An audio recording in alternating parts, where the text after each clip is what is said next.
Yesterday we talked about microbrands versus independents. Do you remember? Here's a quick recap. Microbrands are like a startup company. They require a lot of enthusiast support and they release small batches to the public, usually through online channels. Independent brands are typically started by watchmakers who have a lot of experience and want to create something unique and special that separates themselves from the mainstream brands that are out there today. While both can be hard to acquire, microbrands are generally much more affordable, and independent brands can have very hefty price tags associated with them due to the craftsmanship. I purposely left off 3 brands that I knew people would bring up: Oris, Yema, and Christopher Ward.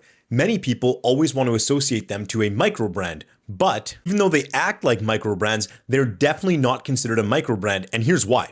Oris has been around since 1904. Yema's since the 1940s, and Christopher Ward since the early 2000s. Even though they really focus on connecting with their enthusiasts, they're most definitely not considered a microbrand. They're more of an affordable independent brand, and here's why. For starters, some of them actually have their own retail spaces. Congratulations, Christopher Ward, on opening up your first retail space. Oris, they use authorized dealers in hundreds of different locations around the world. Yema's been around for more than 80 years, and they actually just released a watch with a tourbillon. Many of these brands actually produce their own in-house movements, which again is another separating fact between micro and independent watch brands. While all 3 of these brands do a great job connecting with the watch enthusiasts and collectors that support them, they're most definitely not a micro brand. They're an independent brand, and one that you might be able to get your hands on. So let me know in the comments, are there any of these 3 that you love the most? Why is it? And do you think there's any other micro brands that are eventually going to become an independent brand? Let me hear it. Now, while there's many other affordable independent brands, these are the 3 that I hear people talking about the most often, and that's why I wanted to highlight them. If you like following watch content and understanding what's going on in the world of watches today, give me a follow at Broadcasting Watches. I post new content every single day, and I thank you so much for watching.